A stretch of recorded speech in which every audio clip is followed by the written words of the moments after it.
Hey, hello mga ka-traveler. Ito na naman ang inyong face painting traveler na si Kuya Mamen at nandito tayo sa Calamba, Laguna dito sa David Tea House.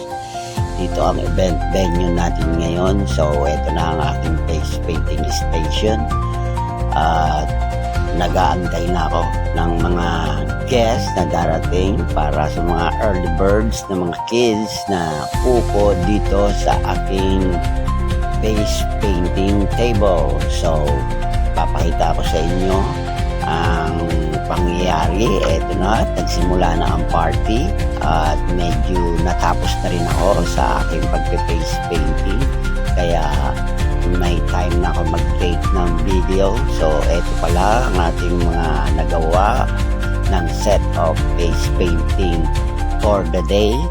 So kita nyo naman ng mga kids bagay na bagay sa kanilang face painting dress up. So hanggang sa susunod, so you can contact me if you want to avail my face painting service through my FB account or Facebook page.